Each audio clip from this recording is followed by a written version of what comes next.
Hi. Hey everyone, Shadenox here and welcome to my Assassination Rogue PvP guide for patch 8.2. In this guide, you can expect to find information about stat priority, talents and honor talents, Azerite traits, and of course the brand new essences that were introduced into the game with patch 8.2. Since Assassination Rogues were not changed at all with the patch, stat priority, talents, honor talents, and Azerite traits will be very close to what they were before the patch. So if you only care about what is new, go straight to the Essences section of this guide. If not, feel free to watch the entire video. Let's begin with Stat Priority. Stat Priority as an Assassination Rogue is Haste, Mastery, Critical Strike, and Versatility. Haste is our best stat by far. It increases our auto-attack speed, resulting in more damage and more poison applications. It also increases our passive energy regeneration, allowing us to use more spells and deal more damage. The third thing Haste does is increase the tick rate of our bleed and poison dots. This is direct increase to the damage of Rupture, Corrode, Deadly Poison, and Internal Bleeding. Haste also synergizes very well with the passive called Venomous Wounds. This passive makes it so every time one of our bleed effects sticks on a poison target, we get energy. Since haste makes our bleed stick faster, we get more energy through that passive and we can deal more damage. All of these reasons are what make haste our very best stat. Mastery is a reliable source of damage increase, as it increases the damage of both bleeds and poisons. It is the stat you need if you want more burst damage, as it increases the damage of Envenom. Critical Strike is usually not a great stat in PvP, as Critical Strike only deals 50% more damage in PvP, as opposed to 100% more damage in PvE. That being said, we have a passive called Seal Fate that goes quite well with crit, so it's not a total waste. Every time our combo point builders crit, we get one more combo point. This isn't a reason to stack Critical Strike, but it's nice to be aware of the passive. Versatility is usually not a bad stat for PvP, but as an Assassination Rogue, Haste and Mastery are so much better that you do not really have room for versatility except in very specific situations. That's about it for stat priority, but do keep in mind that you have to keep a bit of balance among your stats. For instance, you cannot overstack Haste at the expense of Mastery, because Mastery is needed to have burst damage, which you need to finish people off. So try to always look at your stats as a whole. If you really like Mastery, it becomes priority, and if you don't, then you can go for Haste. Now let's talk about talents. The usual loadout is Master Poisoner, Subterfuge, Mark for Death, Elusiveness, Internal Bleeding, Toxic Blade, and Poison Bomb. The interesting thing about Master Poisoner is that it increases the non-damaging effects of our poisons by 20%. Therefore, Crippling Poison becomes a 60% slow, and Wound Poison becomes a 30% healing reduction. A 60% slow is better than most slows in the game, and a 30% healing reduction effect is extremely strong, and is actually the best one in the game outside cooldowns like Sharpened Blade. They prevent the enemy team from moving around freely and from healing up easily between your goes. Also, since you can apply poisons with Poisoned Knife, you can apply that slow and healing reduction on whoever you want at any time. This is very strong. Subterfuge is in my opinion one of the two strongest talents rogues have access to, the other one being Elusiveness. It allows you to use stealth-based abilities for 3 seconds after stealth breaks. That means you can always CC an entire enemy team all by yourself every time you get stealth, allowing your team to follow up. Also, if you have dots on you and you can't re-stealth properly, you can just drop combat, stealth, proc subterfuge, and you have 3 seconds to go sap, stun, or silence someone. It basically is like a mini shadow dance. On top of that, it also increases the damage done by growth, which is always good. And to be honest, the other talents on the row are terrible, so even if Subterfuge was not as good as it is, you would take Subterfuge. The third row is the only one where you have an actual choice. I do prefer Marked for Death these days. It has a short cooldown, allows you to kidney shot whenever you need it, even if you have no combo point. And this is required if you play a version of Rogue Mage, Rogue Hunter, or any bursty comp that requires setup. It also gives you burst damage if you kidney shot your target without it, because it is one more Envenom. Vigor is a decent choice too, especially if you play comps that require sustained damage and will go deep into dampening. such as a Rogue Holy Paladin or Rogue Restored Druid in 2 vs 2. As I said earlier, Elusiveness is one of the most powerful talents we have access to. A 30% damage reduction on such a short cooldown is great. The only thing about this talent is that you need to learn how to use it well. I often see rogues who pick it just because better rogues told them to and then waste it. It has to be used right when big damage is coming and not on cooldown. Against casters, it's easy. You see a mage casting Greater Pyro, a warlock casting Chaos Bolt, or a shaman with Stormkeeper who's angrily looking at you, you use it. Against the melee, you need to time it right when they press their most damaging abilities. You can learn to recognize that moment by playing, looking at enemy procs, and so on. It will come with experience. Against melees that will stun you, it is even harder because their damage will come when you are stunned. So you basically need to feel the stun coming your way and press feint right before you get stunned if you want to get use of elusiveness. When you do this successfully, at least sometimes, you won't be wasting the talent. So if you are new to Rogue, you can play Cheat Death in order to learn the class without getting overwhelmed by the use of elusiveness. And once you've mastered the class a bit more, then you will swap Cheat Death out for elusiveness. Internal Bleeding is a good talent because its damage is quite decent, and it also gives you energy back through the passive Venomous Wounds, which I talked about earlier, making your kidney shots a lot more deadly. On the same row, Prey on the Weak could be considered if it wasn't nerfed to 5% in PvP combat. Toxic Blade is pretty much a must-have.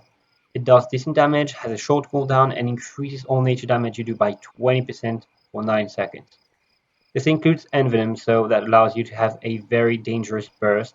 When you kidney shot your target, use Toxic Blade, get combo points, Envenom, Marked for Death, Envenom. You can do that every 30 seconds. Toxic Blade is nerfed in PvP, by the way, so you might see that it increases damage done by 30%, but as soon as you enter PvP combat, it will become 20%.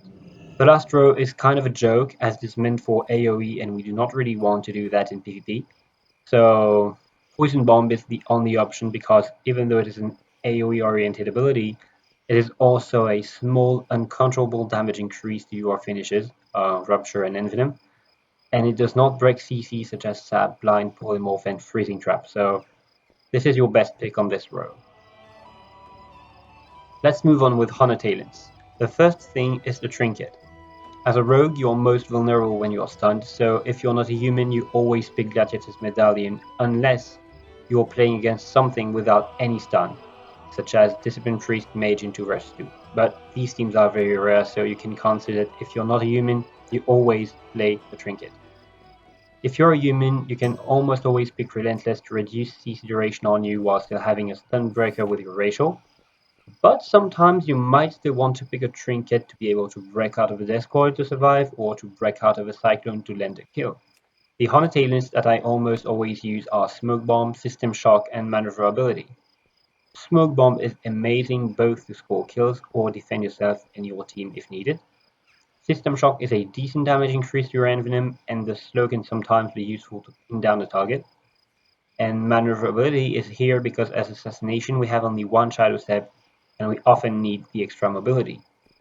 You can replace it with Mind-Numbing Poison when playing against a caster team with little to no slows, such as a combination of Destruction Warlock, Fire Mage, Shadow Priest, or Balanced Druid. Death from above can sometimes be picked instead of System Shock if you need the extra gap closer against a Frost Mage healer team in 2 vs 2, for example. In my opinion, the other Honor talents aren't useful. I did hear about a bug regarding Creeping Venom, which would explain why it deals so little damage, but I did not test it personally, and I believe the talents I mentioned before are better anyways. The next thing we need to talk about are Azrael traits. It is recommended to have one Shrouded Suffocation and not more. The extra damage is nice, especially with Subterfuge, but you mostly need this for the extra combo points. And since the combo point part of the trait does not stack if you stack the trait, you do not need more than one. You also want to have 3 Twist the Knife. That will give your Envenoms a small boost, amplified by your Mastery, by Toxic Blade, and by any other damage increase you may have. Stacking this trait will make your burst slightly better. It isn't amazing, but every bit helps. Once you've got those 4 traits, the rest doesn't really matter too much. Double Dose is a good pick for a bit more single target damage, and nothing personal is okay too, in my opinion, as it makes your burst more deadly against teams that cannot dispel it. But as long as you have one shot justification and 3 twist knife, you can fill the gaps with about anything, even scent of blood or lesser traits. It's not a problem. The only trait that you do not want to have is Echoing Blades, as it brings you 0 benefit. On the second row, the very best trait is Overwhelming Power. It is way better than any other trait on this row, as haste is your best stat by a large margin. If you do not have it on your gear, you can settle for Heat Michael if you're not afraid of breaking CC with it, so it depends on your comp, or for traits like Elemental Whirl that will increase your stats if you do not want Heat Michael to break CC. On the defensive ring, Impassive Visage will net you a lot healing over a game, and Resounding Protection is kind of nice too. The Cloak of Shadows trait that heals you when you dispel or resist magic damage is good against dot specs, such as Shadow Priest or Balanced Druid. This trait will help your healer heal you when you have to Cloak of Shadows defensively, but I believe that this trait isn't better than Impassive Visage, because Impassive Visage will net you a lot more healing over the course of the game, and usually if you Cloak of Shadows one of their go, you won't die after it, so you don't really need the small extra healing from the trait.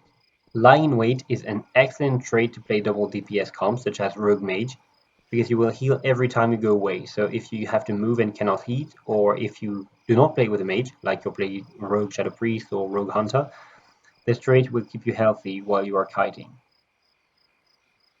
The last thing we are going to talk about in this guide are the new essences. We do not have access to all the essences yet, so I could not test them all, but I believe we can already know which ones will be the best. As you may know, in the end we will have access to one major power and the minor power that goes with it, and 2 additional minor powers. In my opinion, the 2 best major powers are the ones of Memory of Lucid Dreams, which we can already get, and Vision of Perfection, which we will be able to get when the new dungeon is available. Memory of Lucid Dreams is an unused ability that increases your energy regeneration rate by 100% for 12 seconds, basically a small adrenaline rush. Vision of Perfection major effect is that your spells have a chance to proc a Vendetta debuff on your target for 35% of Vendetta's duration, which would be 7 seconds. This is a bit random, but I believe it will give Assassination Rogues a lot of pressure, especially if it sometimes procs at the right time, so during your kidney shot. Also, it is worth mentioning that if it procs during your actual Vendetta, it will extend the duration of Vendetta by 7 seconds. Also, I was told that on PTR this essence also procs traits that would proc with Vendetta, such as Nothing Personal, so I believe that playing this trait would make Nothing Personal the best trait to fill out the 2 gaps in our Azerite loadout. I don't know which one of Vision of Perfection or Memory of Lucid Dreams is the best, but I think I would go with the Vendetta essence to begin with. The 3 minor effects that I like the most are the ones of Memory of Lucid Dreams, Vision of Perfection, and the Unbound Force. Memory of Lucid Dreams' minor effect is that your spells have a chance to refund 50% of the energy cost, heal you, and increase versatility. I think this is really strong and will be a great increase to your sustained damage. Vision of Perfection minor effect is that it reduces the cooldown of Vendetta by up to 25 seconds if I'm right. That means we will have a 1 minute and 30 seconds cooldown on Vendetta like we had in Legion. This is also going to be very strong, as we'll be able to throw 1 Vendetta every 3 kidney shots. The cooldown is already reduced by 15% with the first rank, so if my information is correct, it is indeed going to be 25% with rank 3. The minor effect of the Unbound Force is that every time we do not crit, we have a chance to get a stack. At 20 stacks with rank 3, we get 70% more crit chance for 4 seconds. I believe this is insanely strong, as you will see your stacks ramp up, so you can save Toxic Blade, save Mark for Death, and save energy for the moment you hit 20 stacks, and when you hit 20 stacks, you can throw at least 2 Envenoms that will crit. You might even get a third one with 4 combo points, since you can use Toxic Blade right before the proc, use Envenom right when the proc procs, use Mark for Death, use another Envenom, use Mutilate that will crit and give you 4 combo points with the passive Seal phase, and then throw your last envenom with 4 combo points that will be a critical strike. So that means over 4 seconds you might be able to use 3 envenoms that will be critical strikes, your dots will be critical strikes, your auto attacks will be critical strikes, so this will be massive damage. I do think these spells will critical strike because with the current gear I have about 20% critical strike, so I guess with the new gear, even if we stack Haste in Mastery, we'll have about 25%, maybe even 30%. So if we add 70% to that, we almost always crit. Of course, all of this is very theoretical, as I could not test for myself aside from Memory of Lucid Dreams, since the essences are not yet obtainable and we do not have the rank 3 yet. So we will see whether I was right or not. If changes are made by Blizzard, or if essences get heavily nerfed in PvP, or if I was just totally wrong, I will do another video to keep you updated about essences.